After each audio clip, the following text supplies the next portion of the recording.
Un cordiale benvenuto a tutti, un saluto, grazie all'associazione Zoccor. Sono lieto di poter partecipare alla loro richiesta. Dovevamo incontrarci prima, fare una conferenza all'interno dell'associazione, ma gli eventi che tutti conosciamo ci portano ad agire diversamente. Questo è un nuovo strumento, lo usiamo bene, spero, e lo tratterò come se fossimo in diretta, quindi senza manomissioni da post produzione. Non ho neppure il tempo per farlo, ma spero lo stesso di potervi introdurre in un argomento interessante e in una condizione di racconto particolare. L'avrei voluta fare De Visus, come dire, ma la facciamo così lo stesso, con una diretta filmata. Vi parlerò per lo più dell'inganno dell'uomo vetruviano, quindi l'algoritmo della divina proporzione, ma più che del vero argomento parlerò dell'antefatto, parlerò della condizione che mi ha portato a trovare la soluzione. È stato un lungo percorso e quindi credo che sia importante capirne le radici, capire da dove arriva, come si giunge a trovare una soluzione, viceversa praticamente impossibile da ritrovare. Certamente ci sono state alcune svolte di cui vi parlerò, però non è stato così semplice. Prima di iniziare devo dire che anch'io ho un mio piccolo sponsor e quindi ci tengo a portarlo perché riguarda sempre l'arte, il settore di cui mi occupo, e quindi sono particolarmente lieto di avere questo tipo di sponsor.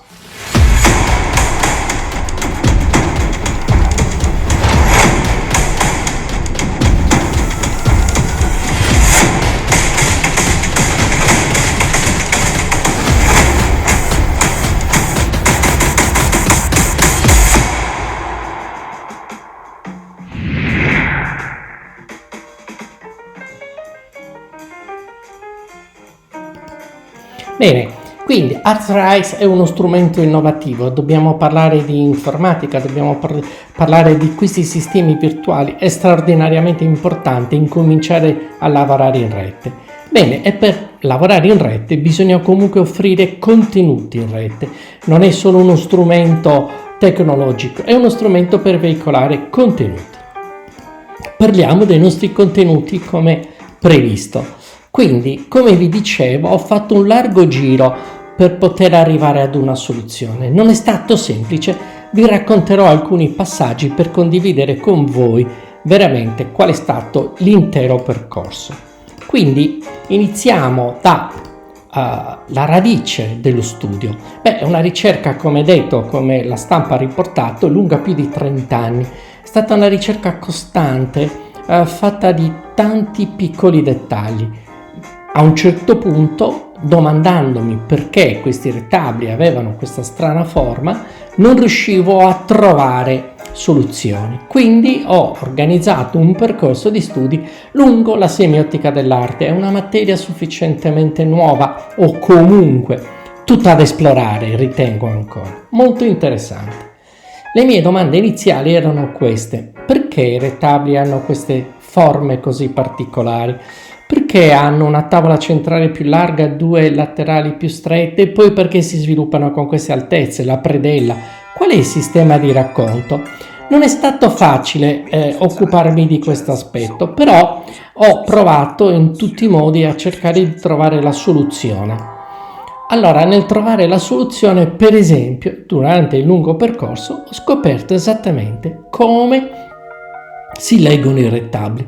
Non è banale, perché in bibliografia voi vedete schemi completamente diversi quando si illustrano i retabili, per cui ho fatto una fatica intensa, ma soprattutto ho cercato punto per punto di capire come gli artisti organizzavano le scene per condurre lo spettatore lungo l'opera. L'opera è un po' come un film. Un film è facile, ci sediamo, inizia e poi termina. Un libro è più o meno facile, inizia e poi termina. Un dipinto non pensiamo di poterlo risolvere guardandoli insieme e basta, o una sola tavola. No, anche un dipinto ha una sua sequenza e Lo spettatore corre lungo questa sequenza per cercare di captare bene il racconto. Non è semplice, ma alla fine ho scoperto quali sono i meccanismi. Sono piccoli gesti, i colori, le forme che indirizzano lo spettatore verso un certo tipo di racconto. Nei rettabili il nostro racconto avviene in questo modo, come vedete nella sequenza numerica che vi appare. C'è una lettura che parte dalla tavola centrale, poi si sposta in alto a sinistra e poi continua con una lettura di tipo occidentale, da sinistra verso destra, dall'alto verso il basso, sino all'ultima formella in basso, dove la 11 in questo caso la scena finisce, il racconto termina, lo spettatore esce dal racconto. È studiato con tale cura e attenzione da tutti gli artisti. Non solo, all'interno delle opere d'arte a un certo punto ho incominciato a trovare realtà virtuali, chiamiamole così, o comunque linee costruttive non visibili al nostro occhio, ma fondamentali per costruire le scene, o perlomeno gli artisti le usavano per raccontare le scene. Lo spazio fisico dato dalle singole formelle, quindi dalle cornici, non bastava a loro e allora studiavano e si organizzavano altri tipi di spazi virtuali. Sono precisi, come vedete anche il Cristo viene centrato esattamente all'interno di una cappella. Per non dire che ci inventiamo il tutto, qui si può osservare con molta chiarezza come le figure servono e hanno la funzione quasi di pilastri costruttivi per poter poi centrare di nuovo il Santo Vescovo all'interno di una cappella virtuale ideale. Ovviamente l'ambito dei rettabili non mi è bastato e quindi ho pensato bene di allargarmi. Prima mi sono allargato in termini orizzontali, quindi più o meno nelle stesse date, e poi, come vedremo, ho spaziato in altri settori. Bene, sono andato a vedermi per esempio i due famosi sposalizi, uno della Vergine di Perugino e di Raffaello, opere coeve. Perugino e Raffaello, Perugino il maestro, Raffaello l'allievo, lavoravano nella stessa stanza. Perugino fa un'opera della tradizione, Raffaello un'opera della rivoluzione. È fondamentale andare ad apprezzare le due differenze.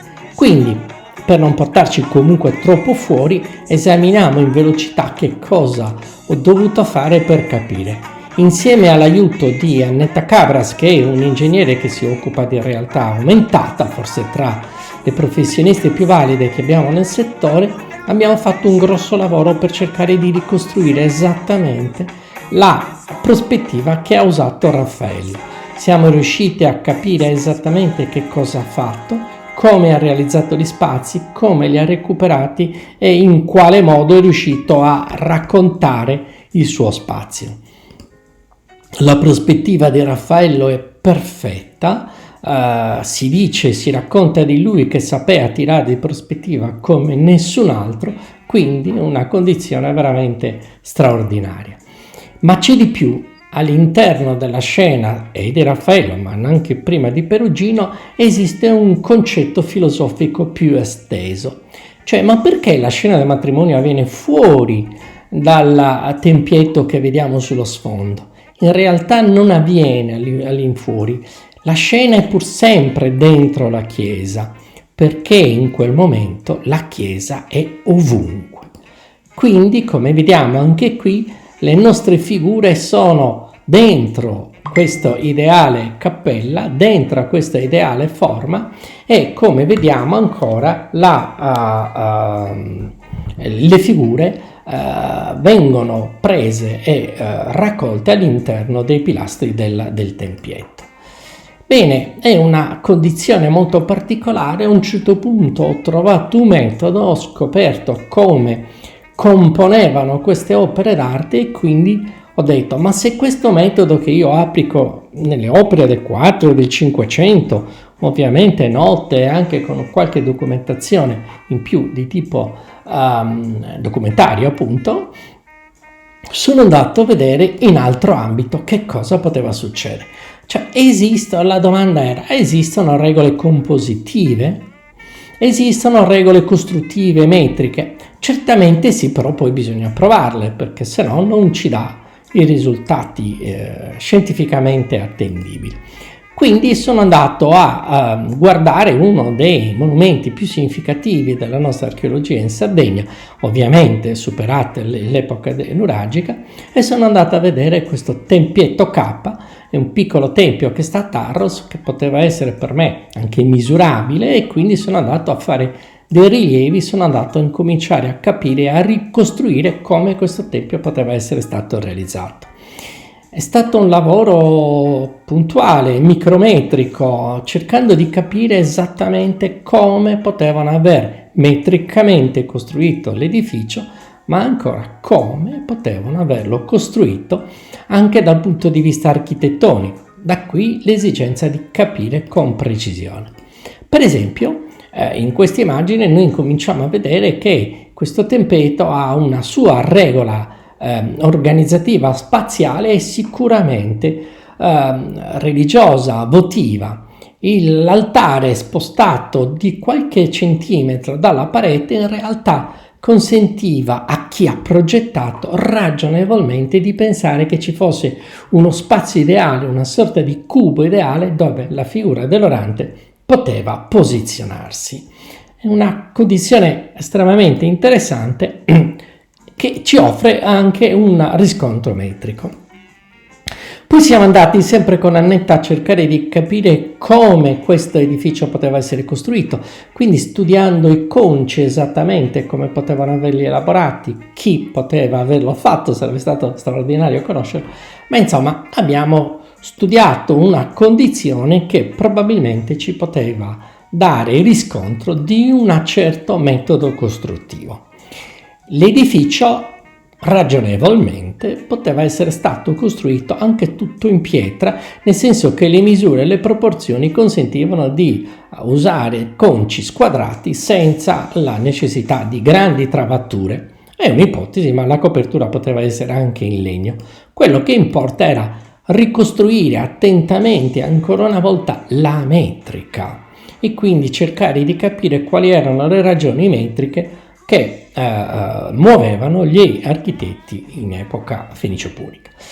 L'elemento ricostruttivo è stato studiato ovviamente sulla base di alcune stele, però la composizione ci dà alcune ragioni di tutto interesse. Non pago, a un certo punto mi sono occupato dei leoni di sulchi. Se ne erano occupati già in molti, tra cui il caro Paolo Bernardini, quale ricordo ancora con affetto perché mi aveva dato alcuni suggerimenti e poi era stato il primo a congratularsi sulla scoperta che ero riuscito a fare. Le sono ancora grato a lui come a Piero Bertoloni. Bene, sono andato a studiare questi leoni perché incuriosito ancora una volta e dalla singolare forma di questi leoni e dal fatto che nessuno aveva ancora dato una giusta definizione della loro funzione. A cosa servono? Chi sono? Cosa facevano? Beh, in realtà si è parlato che fossero, come dire, i fianchi di un grande trono, l'ingresso di un portale, però non c'era una risposta. Questa, lo dico da storico dell'arte, è una giusta prudenza dei colleghi archeologi che prima di esprimere un parere ovviamente stanno piuttosto attenti. Però l'esigenza di capire è un'esigenza universale, quindi ho impegnato, devo dire, 5 anni di ricerche per cercare di capire come funzionavano questi leoni. Come prima cosa, ovviamente, dopo le riprese metriche sul posto, non erano ancora stati esposti nel nuovo museo Ferruccio Barrecca di Sant'Antioco, ma erano ancora dei depositi e impolverati, quindi sono andato, ho fatto i rilievi e poi ho fatto una ricostruzione prima tridimensionale e poi un modello, perché il modello è stata la condizione tattile per cercare di capire come risolvere questo enigma dei antichi leoni di sulchi. Una delle prime cose che mi ha stupito è stato che intuivo e capivo che probabilmente questi leoni avevano una funzione di statica, cioè avevano una funzione architettonica, certo stilistica data dalla forma del leone, ma prima di tutto avevano una struttura statica portante. Quindi vedo che gli spazi, per esempio il solco alla sinistra dell'immagine, è identico alle dimensioni delle due zampe anteriori. Questo giustifica la presenza di due pilastri. Sopra trovavo che ci fosse un carico, proprio una forza di carico, e da giù arrivava una controspinta. Non pago, sono andato a guardare questo elemento che stranamente non si interrompeva all'altezza del poggiolo, diciamo, di dove poggiano i piedi del leone, ma scendeva giù. Quindi dopo tanto cercare ho incominciato a capire che probabilmente serviva per innestare un concio architettonico piuttosto robusto da incastrare lì in mezzo. Era come un pilastro in cemento armato dove poi veniva ammorsato il nuovo concio. Ecco che la forma di questo concio speciale si incastra perfettamente e incomincia a darci un certo respiro. Ancora le angolature ritrovate nella parte del dorso superiore del leone con un angolo esattamente a 90 gradi mi consentiva di trovare una soluzione per questi due leoni. Non solo molto interessante, perché la parte interna che vedete è data da conci che non si innestano a pettine, ma bensì si appoggiano l'uno con l'altro, perché la vera struttura portante è data dallo stesso leone e dal pilastro che ha nella parte posteriore.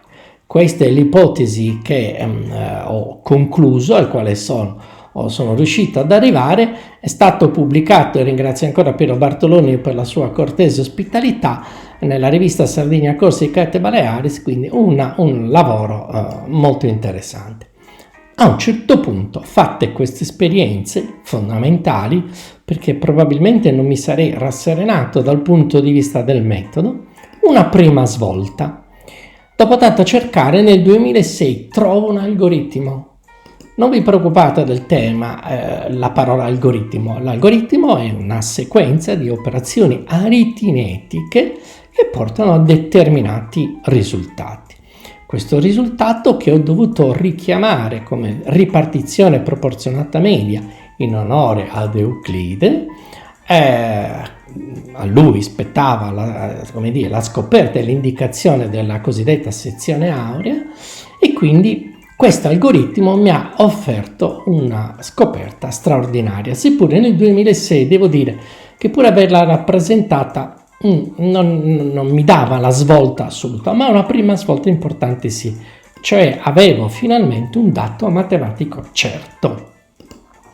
Questa ripartizione funziona in questo modo: abbiamo una misura di base, la dividiamo per 2 ancora per il famoso numero aureo 1,618 e otteniamo due misure laterali.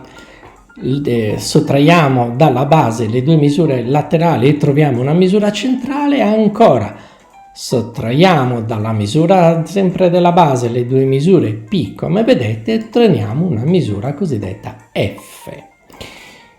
Questo algoritmo ha trovato una sua ragione applicativa dentro i rettangoli. In pratica questo algoritmo era la soluzione alla mia domanda iniziale: ma come si costruiscono questi rettangoli? Quindi noi vediamo che la prima parte dell'algoritmo consente di trovare le tavole laterali e le tavole centrali, cioè le misure esatte e proporzionate delle tavole laterali e centrali si ritrovano attraverso questo algoritmo. Questo algoritmo ci consentiva e mi ha consentito altresì di capire che non solo gli artisti trovavano le due parti laterali e quella centrale, ma bensì un'altra ulteriore parte centralissima, il cuore del racconto, nel quale si inquadrava una parte dell'opera. Come vedete, in questo caso il San Pietro in trono sta proprio al centro, e quindi vedete che il braccio quasi si sposta per stare dentro questa porzione dell'algoritmo. Altrettanto nel rettangolo di Sant'Eligio, una volta trovate le due tavole laterali, noi vediamo che lo stesso Sant'Eligio sta comunque dentro la scena centralissima. Lo vediamo nel dettaglio, un altro retabile ancora, e noi vediamo che queste figure sono organizzate dall'artista in maniera metrica, proporzionale, precisa, dico precisissima. Finalmente un dato matematico certo sul quale parlare, non già un'intuizione, sì c'è una parte centrale ancora più centrale, no, un dato matematico certo che significa linguaggio e per linguaggio intendiamo una condizione scrivibile, leggibile, iterabile, cioè ripetibile all'infinito, senza che sia necessaria la presenza di un trasmettitore e di un ricevitore che conoscono le regole. La scoperta di un linguaggio è estremamente importante perché per la prima volta si può dimostrare che esiste un sistema organizzato e trattato, usato, impiegato dagli artisti. Per comprovare questa soluzione ovviamente mi sono spostato in un ambito nazionale e poi internazionale e quindi sono andato a vedere artisti di chiara fama mondiale e quindi vedo che tutti applicano lo stesso sistema. Nell'immagine a sinistra Cima da Conegliano, nell'immagine di destra niente di meno che Piero della Francesca. È evidente che c'è una precisa volontà di usare un sistema e un linguaggio ripetuto in ambito internazionale. La prova matematica certa è ovviamente un conforto per qualunque ricerca. Da questo momento in poi questa prova matematica e l'algoritmo diventerà la chiave per molto altro e quindi per incominciare a intraprendere un'altra svolta, una seconda svolta che è stata risolutiva, difficile, complicata, ma estremamente importante. A un certo punto, fra le centinaia ormai di opere che avevo esaminato, sia pittoriche, sia scultoree, sia architettoniche, mi capita così, tra le tante, l'uomo vitruviano. La mia attenzione viene, chiamata da questa scala metrica che Leonardo disegna su alla base del suo disegno, cioè un trattino, una linea tratteggiata che si riferisce alla scala metrica, ma stranamente è divisa in tre parti, una parte centrale più larga e una parte centrale più piccola.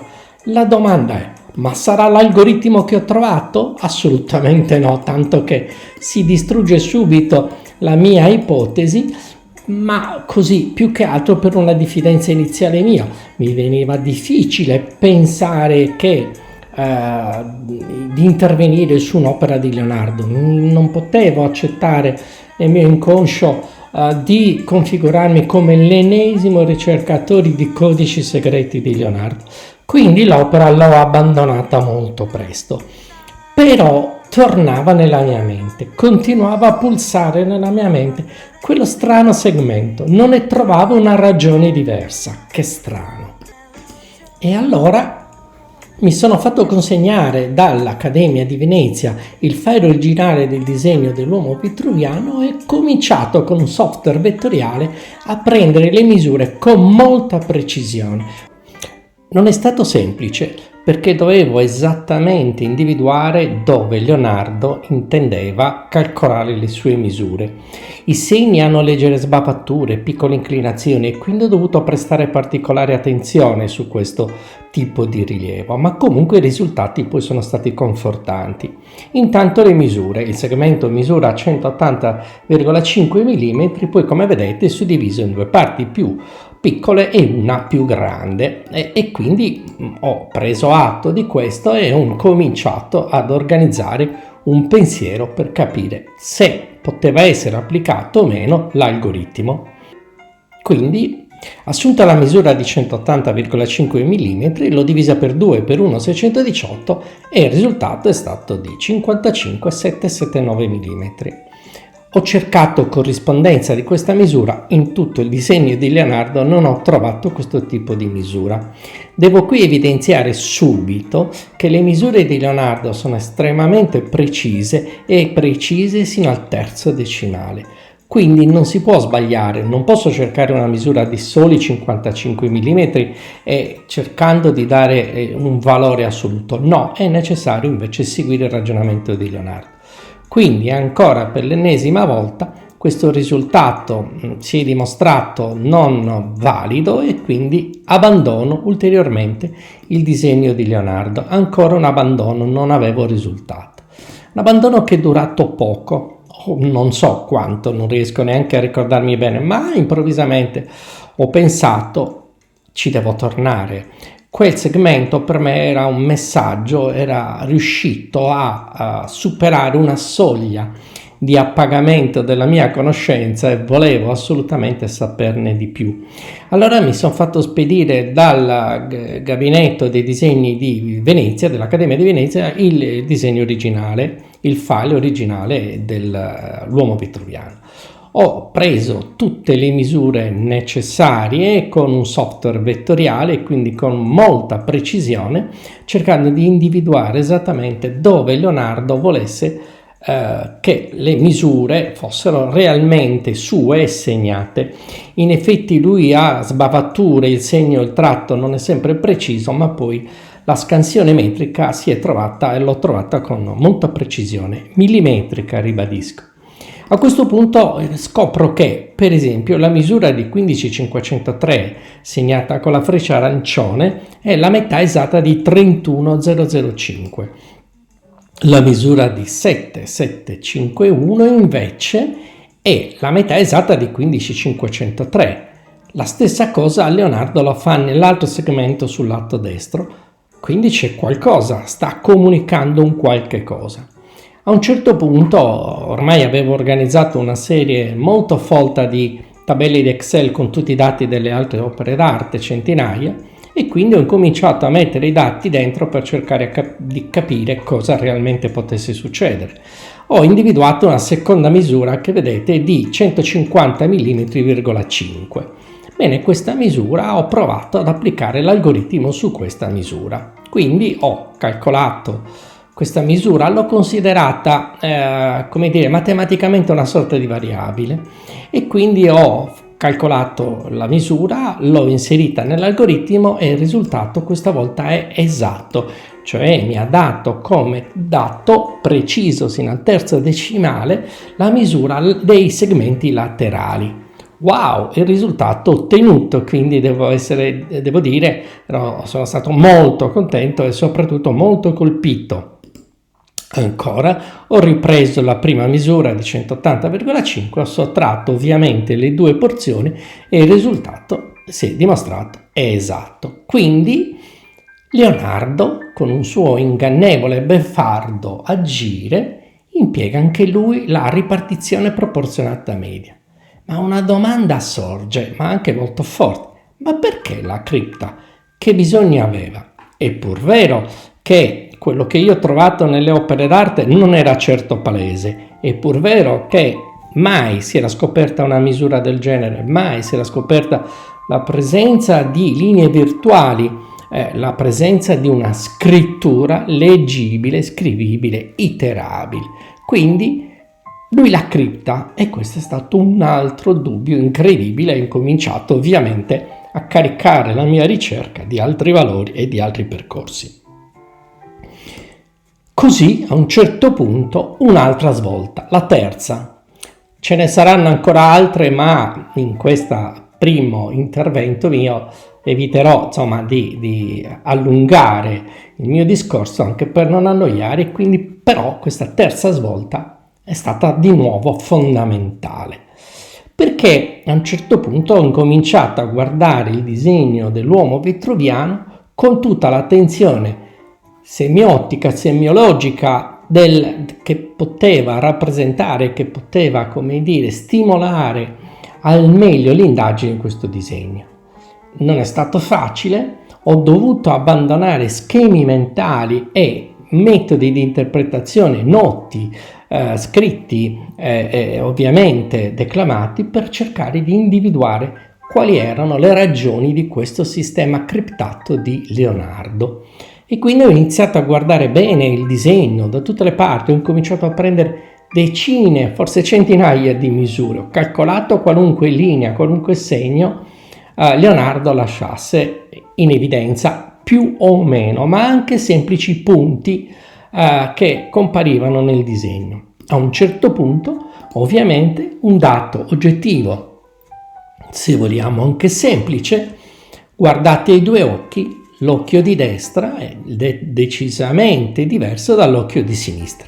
Uno è chiaro e l'altro è scuro. Uno ha una occhiaia piuttosto marcata, quello di destra, quello di sinistra non è uguale, non è identico, è completamente diverso. Allora ho fatto un'operazione altrettanto semplice: ho tagliato il mio disegno a metà, virtualmente, naturalmente, e ho incominciato a ipotizzare che all'interno del disegno dell'uomo vitruviano di Leonardo comparissero ben due figure. Una di un uomo più giovane che voi vedete alla destra dello schermo, una di un uomo maturo che voi vedete alla sinistra dello schermo. Quindi ho aperto questo disegno a metà e poi ho usato un piccolissimo artifizio, cioè ho usato uno specchio. Quella condizione speculare usata tantissimo da Leonardo, vi vorrei ricordare che lui non solo era mancino, ma scriveva al contrario, cioè scriveva da destra verso sinistra. L'unico modo per interpretare la sua scrittura, che cos'era? Lo specchio. E quindi io uso lo specchio. Mi viene naturale usare lo specchio. Non è stato così facile, non è stato così automatico usare lo specchio, ma è stato sicuramente rivelatore. E quindi sono molto soddisfatto e soprattutto incuriosito da questo volere di Leonardo, e quindi da lì è iniziata una seconda fase della mia ricerca verso un ambito scivoloso, pericoloso ed estremamente entusiasmante, però che mi ha portato ho iniziato esattamente nel 2012, la svolta è avvenuta e sono andato avanti praticamente sino adesso con la pubblicazione in corso, che fra poco mi auguro vedrà la luce, grazie anche all'impegno del Polo Museale e di Giovanna Damiani, il suo direttore e la sua direttrice, che è stato con lei un impegno straordinario.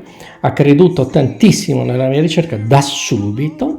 Abbiamo visto, abbiamo cercato, ci siamo confrontati su più fronti, e quindi il Polo Museale, per il quale io lavoravo e per il quale, anche lo stesso Ministero per anni, per 40 anni e più, ho prestato servizio in questo Ministero, e quindi mi è sembrato opportuno con il Ministero affrontare anche il tema della pubblicazione e anche il tema di una possibile mostra, che però adesso non sappiamo bene vista le condizioni.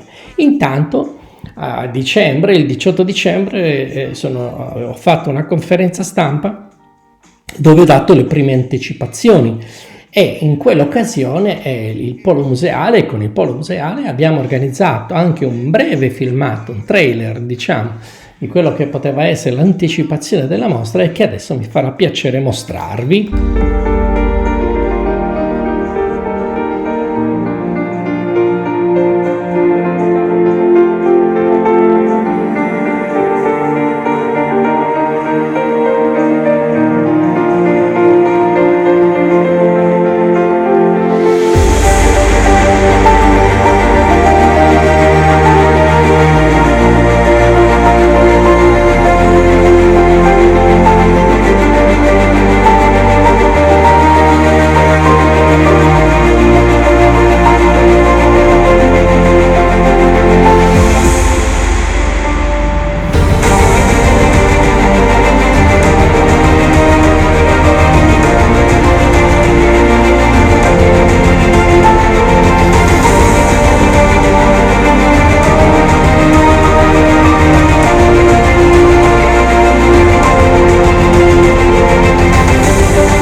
Devo dire, un ottimo filmato, molto entusiasmante, ovviamente stimolante per capire esattamente che cosa succede. Il percorso è stato veramente estremamente lungo, faticoso, pieno di interrelazioni culturali. Ho parlato più che altro di tecnica, di numeri stasera, ho parlato di soluzioni compositive.